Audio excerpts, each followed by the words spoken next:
দুটো টিমে একটি গোল করে টাইমের মাধ্যমে নির্ধারিত হবে। তো দেখা যাক এখানে কোন টিম জয়লাভ করে। যে টিম জয়লাভ করে সরাসরি সেমিফাইনালে পৌঁছে যাবে। এই টিমটিকে দেখতে পাচ্ছেন ওয়াসিম 11 এবং এই টিমটিকে দেখতে পাচ্ছেন রিকি 11। তো দেখা যাক এখানে কোন টিম জয়লাভ করে। ওয়াসিম 11 ফার্স্টে এক গোলে এগিয়েছিল এবং শেষ মুহূর্তে রিকি 11-এর গোলরক্ষক রমজান গোলটি পরিশোধ করে দেয়। তা টাইমের মাধ্যমে নির্ধারিত হবে। তো ওয়াসিম 11-এর ফার্স্ট কিক আছে 52 নম্বর জার্সি শটে। তো দেখা যাক গোল না সে আমি বলবো না, সময় বলবো। চূড়ান্ত পর্যায়ে দ্বিতীয় রাউন্ডের খেলা চলছে। দ্বিতীয় রাউন্ডের 2 নম্বর খেলা।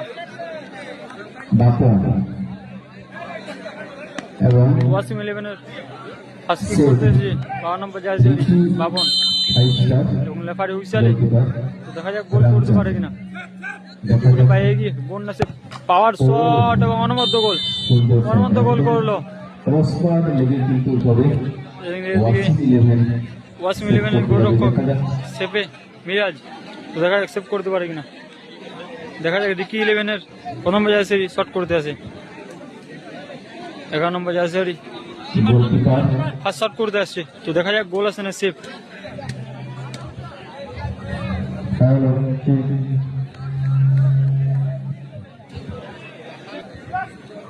দুটো টিমে অনবদ্য পারফরমেন্স করেছিল। দুটো টিমে একটি গোল করে আর টাইমের মাধ্যমে নির্ধারিত হবে। সান্তাজ বল ফেসবুক পেজ বন্ধুরা লাইক কমেন্ট শেয়ার করবেন। লেফারি হুইসেলে এবং কিকার গুটি পায়ে গিয়ে গোল না সে পাওয়ার শট এবং অনবদ্য গোল করলো।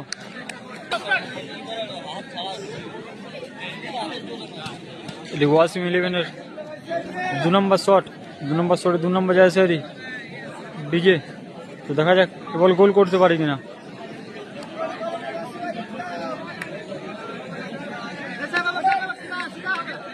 লেফারি হুইসেলে এবং কিকার গুটি পায়ে গিয়ে গোল না সে পাওয়ার শট এবং অনবদ্য গোল করলো ডিজে। রিকি 11-এর 7 নম্বর জার্সি 2 নম্বর শট করতে আসছে। তো দেখা যাক এই বল গোল করতে পারে কিনা। তো আমি বলবো না, সময় বলবে। বন্যা সেভ বন্ধুরা 55,000 টাকার নাইট ফুটবল টুর্নামেন্ট চলছে বাদুল্লা বনগাপাড়া ফুটবল ময়দানে। তো দেখা যাক বল গোল করতে পারে কিনা। যে টিম জয়লাভ করবে সরাসরি দ্বিতীয় সেমিফাইনালে পৌঁছে যাবে। লেফারি হুইসেলে বন্যা সেভ